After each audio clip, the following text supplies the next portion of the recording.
Hello, everyone. Welcome to another pre-show. Oh my. I talk about Christmas finery. Obviously, some people are still celebrating the 12 days. Why would you say that? Look at the way they're dressed. I mean, talk about holiday style.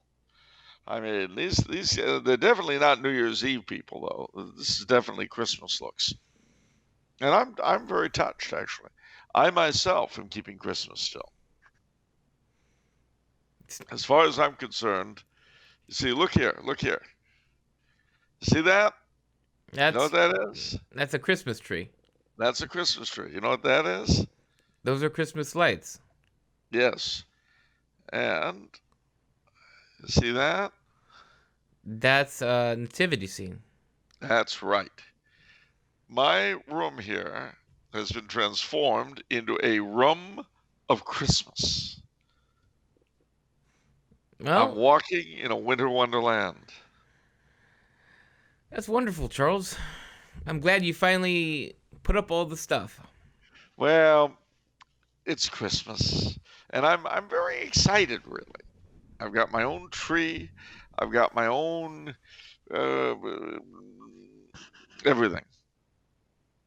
And I must say, we had a very nice Christmas here in Toronto. It wasn't the Christmas I would have liked, which would have been at home, and we'd be doing a Christmas show from the palatial Tumbler House Tower Studios. But this will do, and I would get my free donut. Yeah, very important to motivate Charles. He gets a free donut whenever he's here to do the That's right. show. Um, Compliments I, of Tumbler House Tower. We spare no expense. no, indeed you don't. And by the way, I also want to thank all you patrons who wrote in to support me on my courageous stand last week. Courageous stand Yeah, over what? the guinea pigs. They supported me in my support. My supported me in my support of guinea pig races, all the rest of it. And you know, you're not terribly popular among rodents right now, just so you'll know. Honestly, I don't think they care so much about the guinea pigs as all that matters is that you trigger me. And then it's like, oh, he What do got him. you think our patrons get a kick out of you being triggered? I think so. Well, I think some of them are sadistic in that manner. look at them. Do they look like sadists to you? They don't look like sadists to me. They look like perfectly nice people who truly understand nature. You can't judge a book by its cover. Yeah, well, there's some beautiful covers there, but I will tell you that quite apart from guinea pigs, you're probably tired of guinea pigs right now, so I'm not going to raise the guinea pig issue at the moment. But but I am curious since you've come through your Christmas celebrations. Did you keep a carp in your bathtub? No, absolutely not. Did you? Well, has there been a change in your family custom? No, there's been no change. We never did the carp. You never kept a carp in your tub for Christmas? No, Not once? no, A goldfish in the sink? no. Guppy in a cup of water? So basically, you're not into keeping seafood alive only to eat it. We don't need it that fresh. Lobster? I actually prefer not acknowledging that these things were living creatures. Like, I don't want to see something that I'm going to eat uh, alive in a tank. So basically, if I were your waiter at a very upscale fish place and I said, would Monsieur like to choose his lobster? I would definitely say no. Would you say surprise me? Yes. I see. So basically, you feel very sympathetic toward lobsters. You develop an emotional attachment when you see something, you know. I see. Lobsters You have readily. character, you know. They're very regal. Oh, they are they really? Because I They're used to crustaceans can be very regal. Because I used to keep I have an aquarium and I used to keep crawdads, and they're very amusing pets. Did you eat them?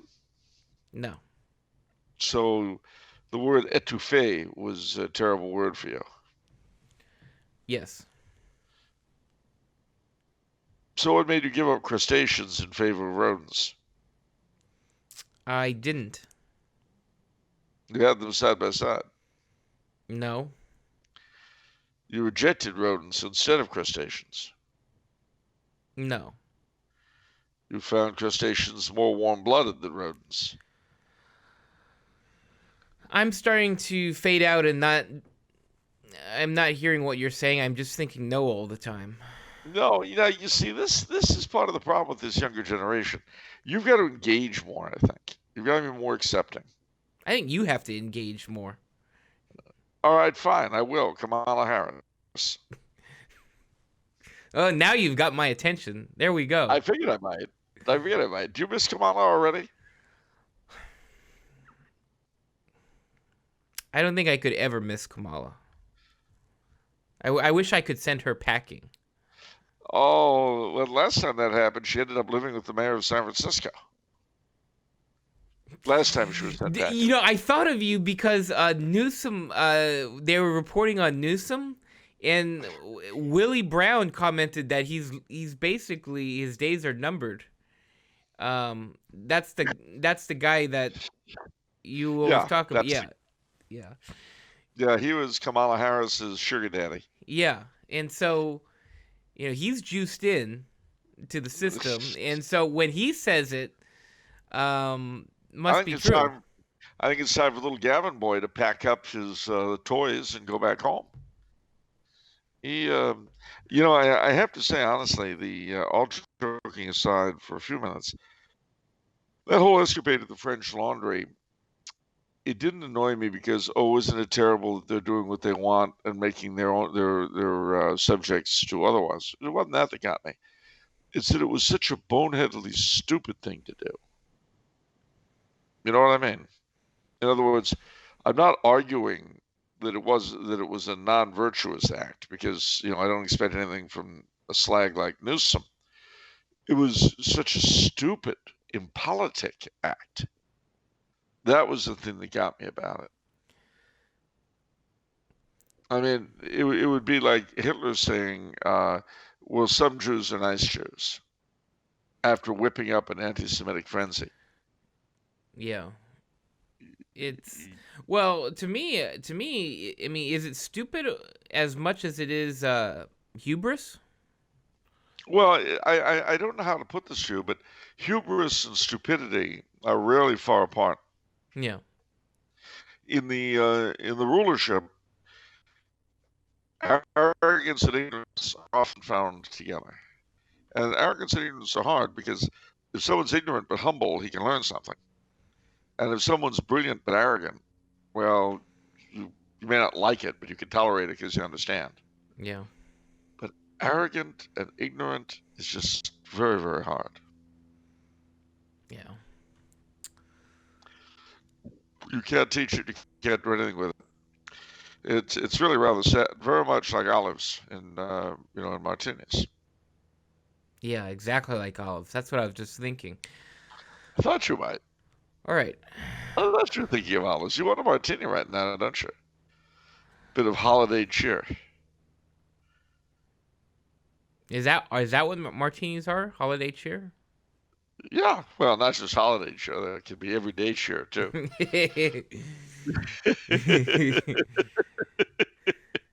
Better living through chemicals.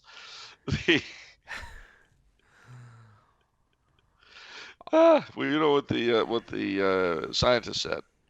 What did the scientists say?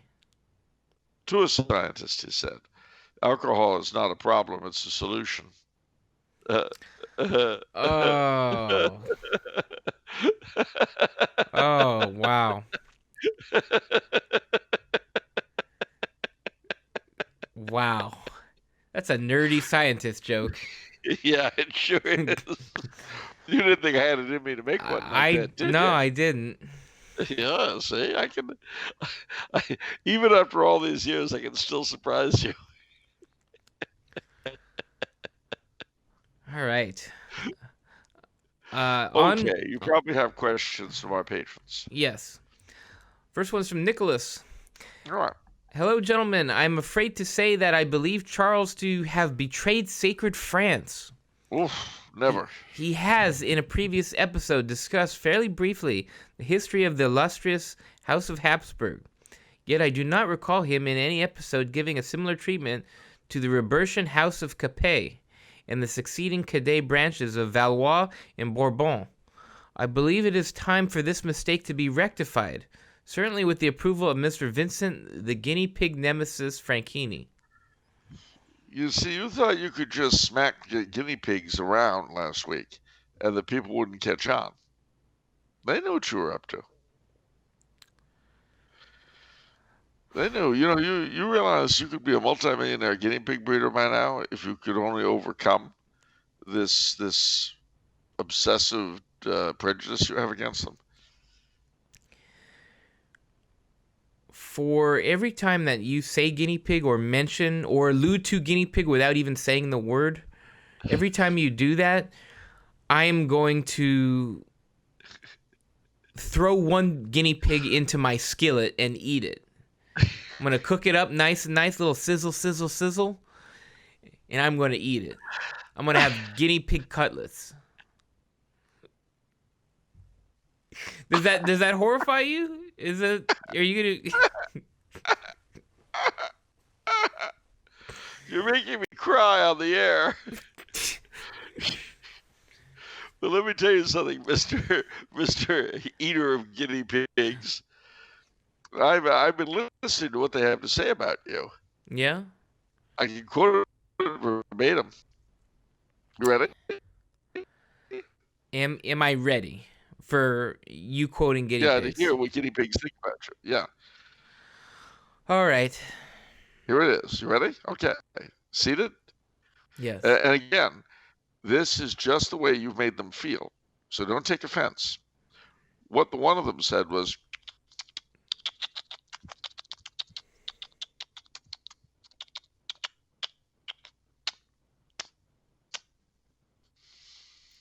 and that's a direct quote.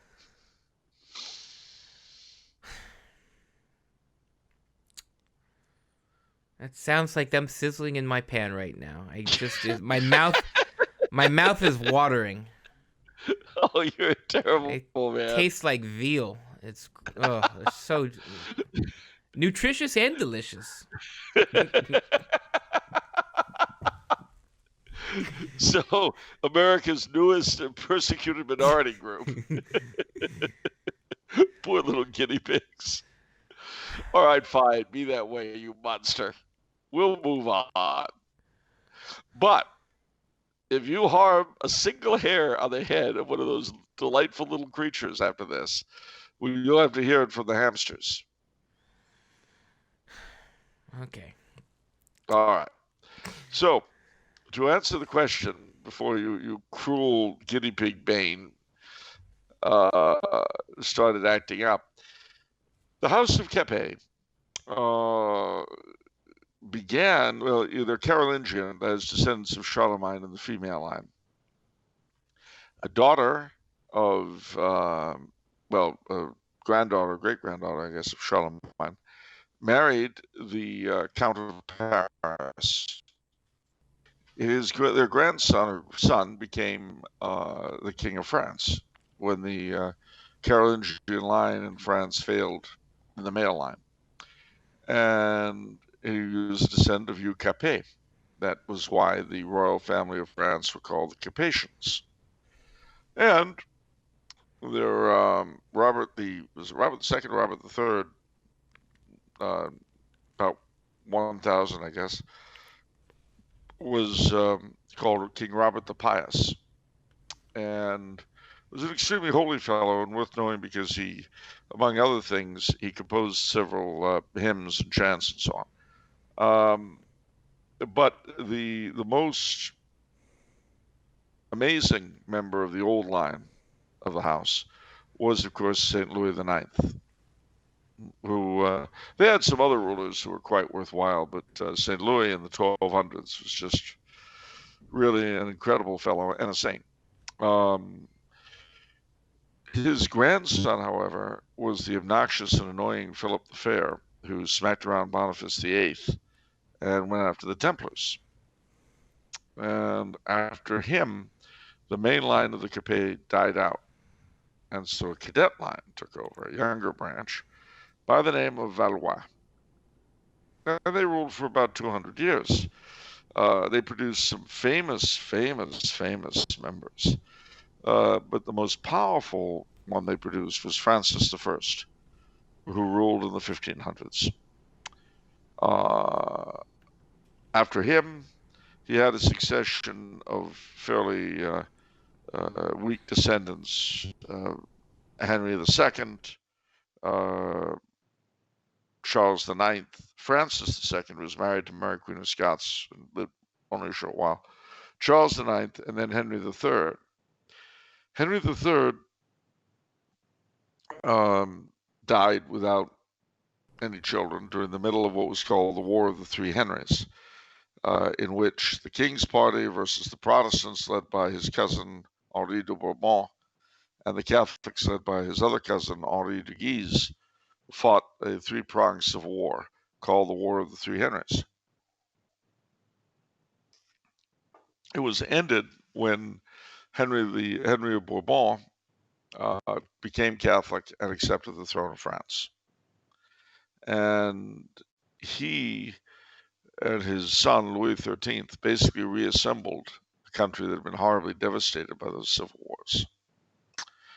And then the Bourbon, after Louis XIII, he had a son with his wife, Anne of Austria, named Louis XIV. Now, Anne of Austria was the sister of the King of Spain. She was a Habsburg. And this was kind of an important marriage because it meant that in the female line, and in Spain, rulers could inherit through the female line, although not in the House of Habsburg. You see those differences. Spain's line of the House of Habsburg was becoming extinct under Charles II. So the question is, who will inherit? A descendant of Louis XIV, in this case, his grandson Felipe, or a Habsburg. Yeah, they had the Austrian branch of the House of Habsburg. And that issue was resolved in the War of Spanish Succession, which saw most of Spain's European territories, including what's now Belgium, become Austrian. But Spain and her American colonies went to Felipe, the grandson of Louis XIV. So you now have two different Bourbons on two different thrones. But it wasn't going to stay that way, because in the 1730s, the House of Farnese that ruled Parma became extinct and named as their heir a younger son of the King of Spain by the name of Carlos de Bourbon. He became the first Duke of Bourbon-Parma. And then later, he led the troops that pushed the Austrians out of Naples, and he became the first Bourbon king of the Two Sicilies.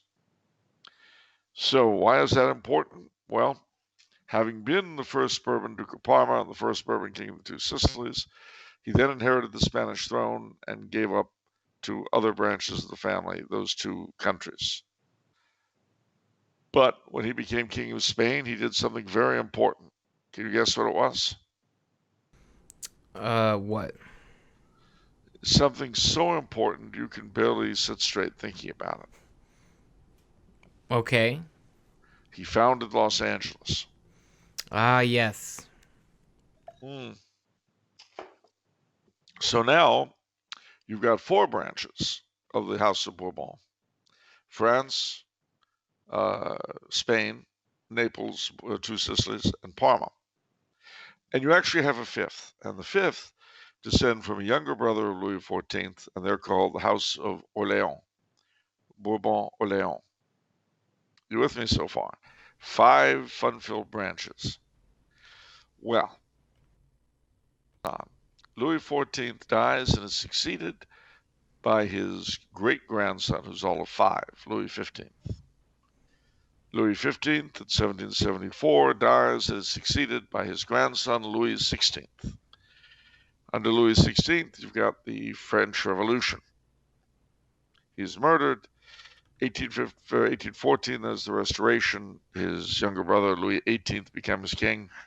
And then their younger brother, Charles X, who is overthrown by a revolution in 1830 and replaced with his Orléans cousin. Now you've got, as I say, these 4 branches sort of just to make things even more complex. In 1832, the King of Spain died with only a daughter. He attempted to leave the throne to his daughter. His heir under the succession laws was his brother. So you had the breakout of the Carlist Wars. So now we got 6 branches of the House of Bourbon. You with me so far? I'm hanging in there. All right. So Charles X's grandson is Henry V. Henry V dies in 1885, I think, with no heirs. So the question then becomes, does the succession to the French throne go to the House of Orléans, who had usurped it, or does it go to the Carlists, the older line of the House of Spain? So that was a bit of a problem. But then, to make things even more exciting, because excitement is the spice of life, in 1936, the time of the Spanish Civil War, the Carlist line dies out. And the succession rights go to the next senior, the House of Bourbon. But wait, there's more. The daughter of the House of Bourbon, Parma, marries Emperor Karl. Her younger brother marries the Grand Duchess of Luxembourg. So,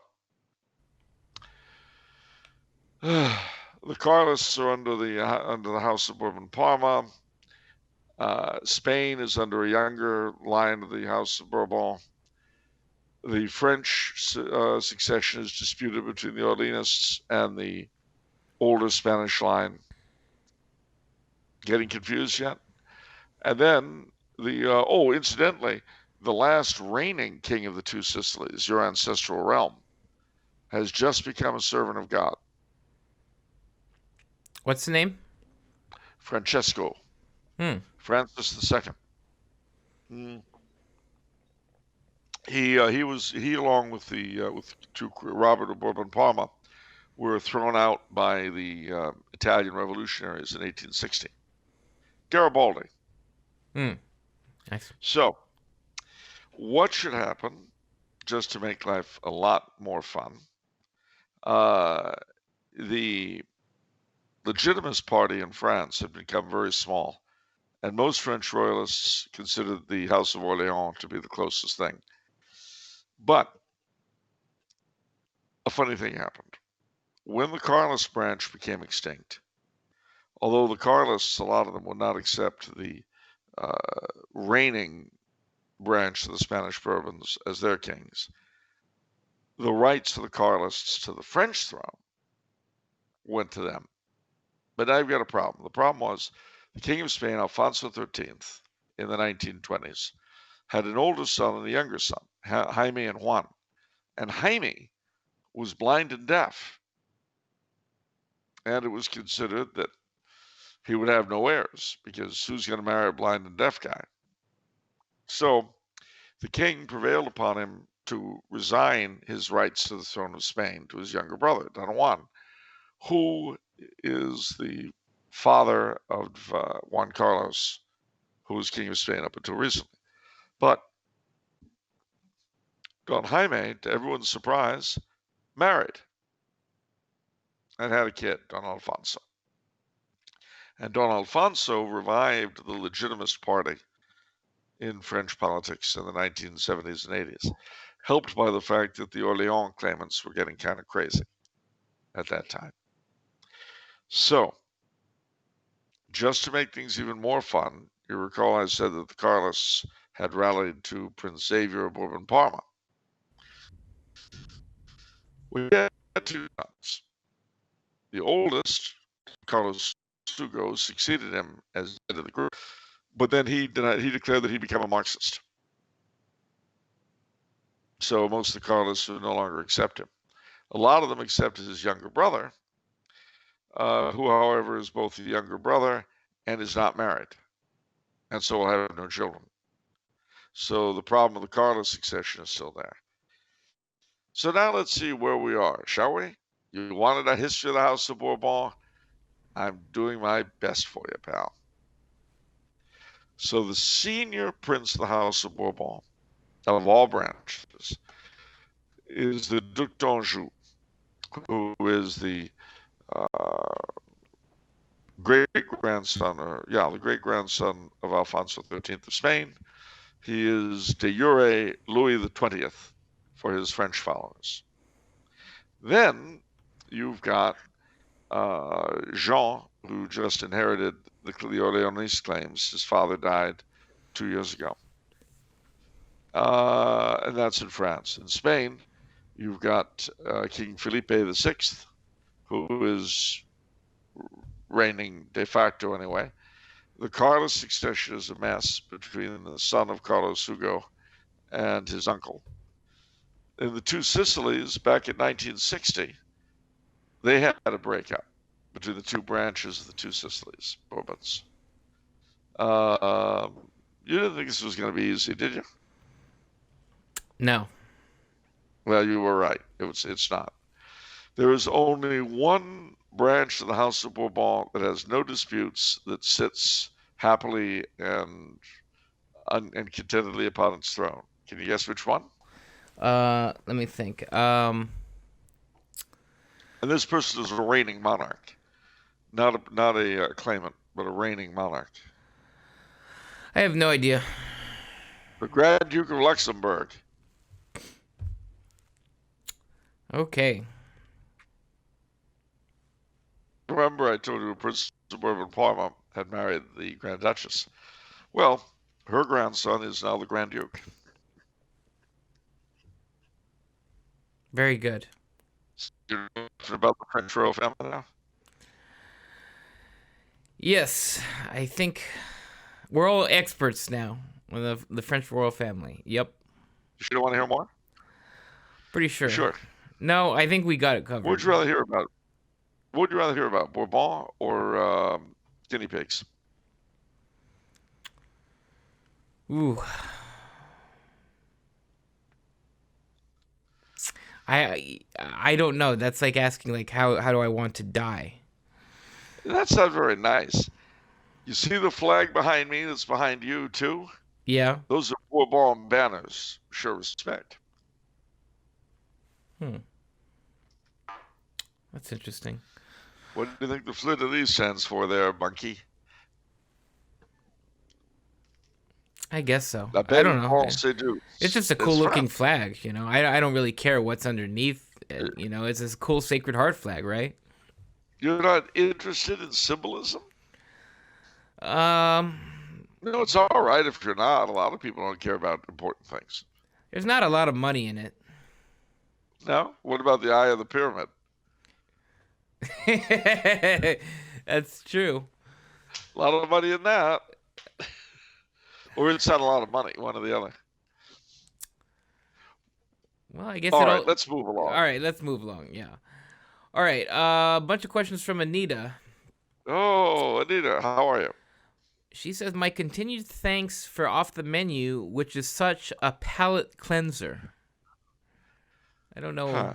I don't know exactly what that means. No, I don't either.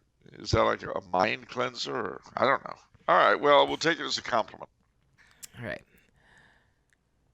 Charles has said he has visited all 50 states. Would he please describe his visits to my adoptive home state of Idaho? I am a native of San Fernando Valley in SoCal. What does he like best about Idaho, and what parts of Idaho would he recommend people visit? Ooh, that's a good question. Well, how do I answer it? Firstly, I have lived in the San Fernando Valley myself, so I understand. The parts I know best of Idaho are, frankly, the northernmost part, Coeur d'Alene, uh, and the highway running from Spokane into Montana. I've driven through Lewiston and Boise and Caldwell in the south. But the part I know best is Coeur d'Alene, which is beautiful. The first time I ever went there was as a Boy Scout in 1973 for the National Jamboree at Farragut State Park on beautiful Lake Pend Oreille. They a lot of traditionalist Catholics live in Coeur d'Alene, a lot, and there's an FSSP church and an SSPX church, which of course have their respective clienteles. Up there, people go in for something called white coffee, which is very bland and tasteless. Sounds But racist. it's not even that. That would give it some excitement. But there's an Italian restaurant I like very much up there called Tito Macaroni's. How do you get white coffee? Gosh, I don't remember. I knew this because I was really keen before I actually drank it. I was keen on trying it, so I read up on it, Like, and then I tried it, and I was just like, ugh. I don't see what could make it inherently white other than dairy, right? Uh, You know, what I well, mean, they sort of they milk all of the color out of it. I don't know exactly how they do it, frankly. I wish I did, but I don't. but so apparently doing this makes it bland. Yeah. Huh. Okay. But my favorite out of the way spot in Idaho is the Cataldo Mission, which is an Idaho state park. It's again in northern Idaho, and was founded by a Catholic priest from Italy named Father Ravali, and he was a very holy man. And he founded this mission for the Indians out in the middle of nowhere. It's the oldest building in Idaho. And he was asked if he ever wanted to go back and visit his family in Italy. Well, he was asked that, and he burst into tears, and he said, "I would love to, and I've had the opportunities to, but if I did, the sacrifice would not be complete." His sacrifice. Yeah. Wow. So, Cataldo Mission. That's my favorite out of the way spot there in Idaho. Idaho. Gotta pronounce it right. Idaho. Almost sounds like you're drifting into Minnesotan speak. More than drifting. I had a now deceased friend of mine, Paul Buggart, from New Ulm, Minnesota, and he could not hear his own accent. And the way I finally got him to hear it was to have him say Idaho over and over and over. And finally, he heard himself go Idaho, and then he stopped. And I could see the comprehension running across his face. He heard it, in his own. So he was a great guy. He died at age 37. Oh gosh. Yeah. Yep. Yep. Yep. Hmm. My Right. contemporary. So that it's 31 years since Paul's died. Hmm. What did he die of? I don't know. Um, I didn't know he was dead, and because we fell out of contact, and I didn't hear from him the longest time, and I couldn't find him online forever I see. until about a month ago. I found him in Find a Grave, Hmm. and I found out he was married and he left 2 kids at the time of his death. So I thought, well, maybe I should try to look up his widow, whom I didn't know he was married, so I didn't know the widow. I thought, what would be the point? Yeah. Okay. All right, Idaho. I can still see the look on his face though when he heard in his own ear, Yeah. I I do have an accent. I said, yeah, Paul, but if it makes you feel any better, so does everyone else. We only think we don't. All right. No, Well, you have an accent. yeah. See, no. Here's the thing. You tried to bait me, but I didn't take it, so you don't get to bring up what you're trying for because I didn't take the Wait, bait. See, what makes you think you're being baited? because we've talked about this before off the show, and What? you know You're what having an triggers me, accent? and so you're gonna do your little poke, your I little would poke. I would never do that. Yes, you would, especially because you're Edward Scissorhands. All right. Uh, all right. So Anita says, when I lived in Coeur d'Alene, Idaho, years ago, I visited the tiny town of Harrison, right on the lake, in a museum they have with memorabilia from the early settlers, and was surprised to find that they had a fair number of Italians living and working as loggers there at the turn of the last century. Can Charles describe some of his favorite tiny, out-of-the-way museums, and what, if any, surprising things he learned by visiting them? Wow, Father Rivali at the Cataldo Mission. That is my biggest discovery. And also the fact that a lot of the Italian loggers in that part of the world had very thick accents. Hmm. How did you discover that? I listened to recordings. They had recordings of Italian loggers in Yeah, Idaho. yeah, What were they talking about? logging. That's typical. These loggers Yeah, and their logging. it's true. Can't get them to shut Uh, up about it. no, and when it's in a thick Italian accent, you can imagine how horrific it can be. Oh, I bet. Oh, must have been hell. I wouldn't go quite that far. Oh, all right. You're not being triggered, are you? No, I'm showing empathy. Have All you right. ever considered becoming a logger in northern Idaho? No, never occurred to me. I detest manual labor. Well, that's for sure. All right. Third question from Anita. I've been going through Okay. my collection of old American heritage books from the 50s through the early 70s, and am Yeah. currently reading an article that features an extended excerpt of a Union soldier's diary entries from the Battle of Gettysburg. Has Charles ever visited the Gettysburg battlefield?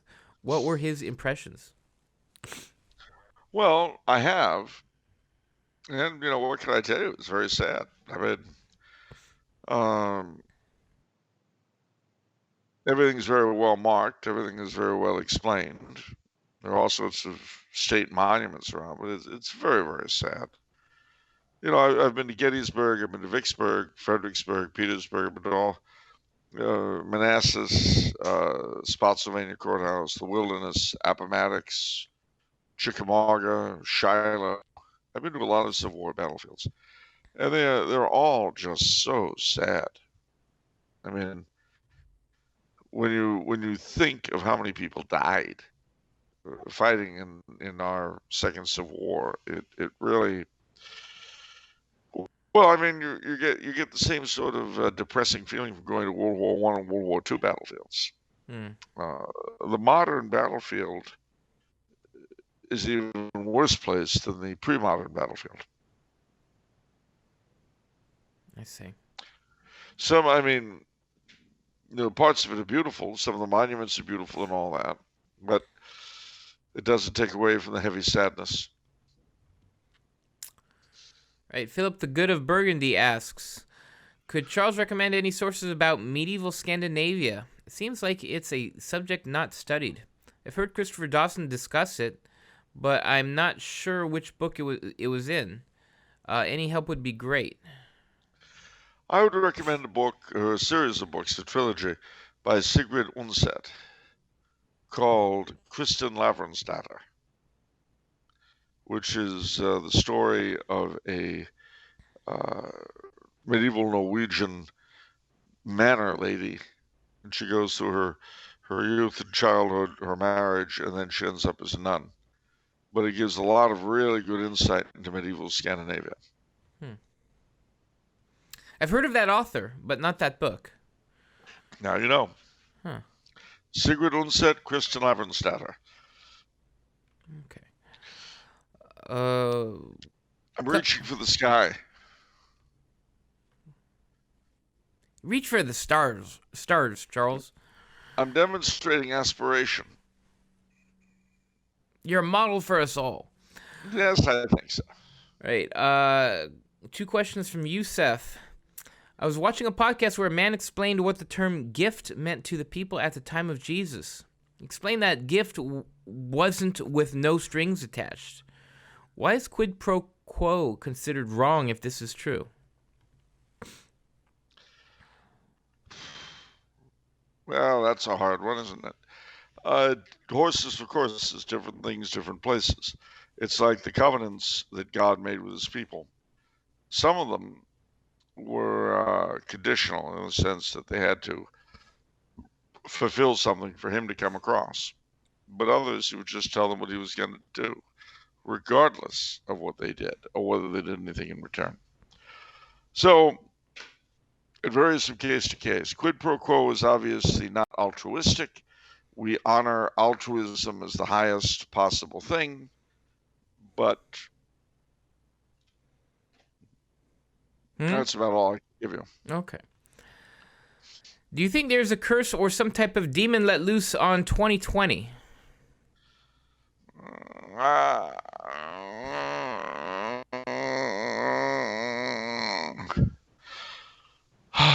Well, it hasn't been the best of years, has it? No, it hasn't. So, I don't know. yes or no? Yes or no? Yeah. Was there a demon let loose on 2020 or no? Yes or no? We need an answer one way or the other. Okay. One way or the other.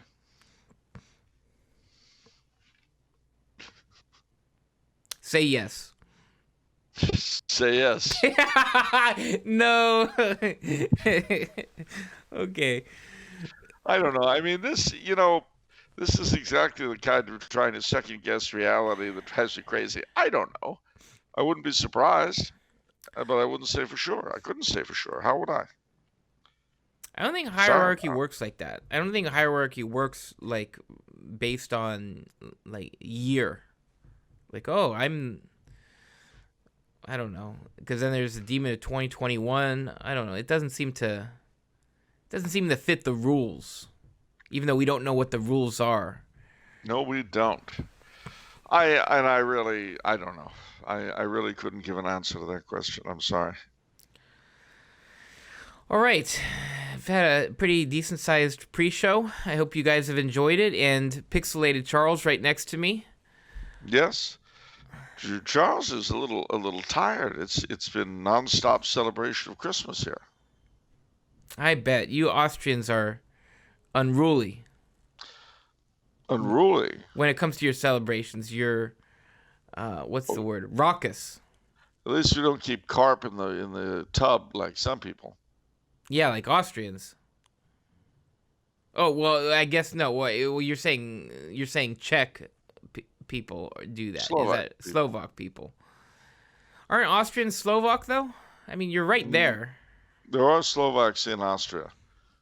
But you're so close. I mean, isn't that kind of like splitting hairs? No. Do you guys keep carp in your tubs? Does the Cafe Vest sell pierogies? Yes, constantly. Okay, so yeah, you're Slavic, buddy. You're in a Slavic area, and Austrians are Slavic. I've just made the ruling. All right. They don't sell pierogi. It's fine. Be that way. Wait, do they sell pierogies or no? No. Wow, they're missing out on a big pierogi market over there. Well, it may be, but I had pierogies on Christmas Eve. So did I. I had makes us Pierogi Brothers. Pierogi Brothers. That could be the name of a polka band. Give it up, ladies and gentlemen, for the fabulous Pierogi Brothers, all the way from Cleveland, Ohio. That's true. Yeah, the Liechtensteiner polka. Da, da, da, da, da. Yeah. That's very true. Do you miss the polka parlors of Ohio and Pennsylvania? I do. Polka has sort of become attached to my early childhood. And when polka died, my early childhood died. And it's sad. Squirt, squirt. Have you ever heard the Guinea Pig polka? Yes. It's Did horrible. you like it? It's horrible. It's annoying. It's incessant. I thought you liked polka. Well, polka can cover a broad range of type. There's many types of polka. Am I right? Well, there are, but when you dance the Guinea Pig polka, in addition to the regular steps, you're supposed to make that cute face. Not interested, Charles. No? No, I'll leave that to you Coulombes. So, basically, you're saying you're not falling for being triggered this week. I don't want to say that because that would be famous last words. But like you, I can aspire to not be triggered. You aspire to it. I say, how do you feel about gophers? I don't feel anything for gophers. You don't mind if they eat up your yard? Or? I haven't had to contend with gophers too much. How about bunnies? Although my friend who lives in his uncle lives in Bradbury. He has a huge field for horses, and when we were young, we went up there, and they have a lot of gopher things, gopher mounds. Yeah. And so, being a kid, what we would used to do is we'd get a hose, and we'd stick the hose in the gopher hole, and we'd flood them out, and we'd capture gophers. And I remember there was one single gopher who would not acquiesce to our flooding. He came up for air, and he went down. And ever since, he's been known as Prideful Gopher. Where he's going down with the ship. Did he have long fingers? Long nails? Why would he have long fingers? What do you mean? To dig. I didn't notice. I know they have, like, to me, I noticed teeth like a beaver on them. Yeah. Yeah. But I didn't notice. I think you're thinking of moles. No, moles. Well, moles may have long fingers as well, but I remember that a friend of mine in Roswell, New Mexico, captured a gopher. And kept him in his room for about a week, and the poor little thing was skitter across the tile because those little long nails of his couldn't find any kind of purchase to dig. Oh, I see. So he goes. Did that hurt you? That imprisonment? Not really. I mean, he was safer and better fed in Gary's room than he would have been in the outside. Okay, but he's not free. Free to be at. I mean, does freedom mean nothing to you? Not if it means being eaten. How is it? How is the gopher gonna be eaten? Oh gosh, there are all sorts of predators that look at them as just yum-yums. Well, so you value security over freedom. Everyone does. That's why we all wear masks. And we keep social distancing. What a sad day. So you're in favor of tyranny wow, that's... If it's therapeutic, I'm in favor of it. Well, which founding father said those who value security over liberty deserve neither? Yeah. That was Benjamin Franklin. There you go. Ben Franklin putting you in your place. Oh, Ben Franklin put the gopher in his place. All right, All right, we'll stop rambling for now, but just for more now. rambling to come on the full episode. You bet, the real episode. So stay tuned, ladies and gentlemen, and we'll try to stay awake in this post-Christmas haze.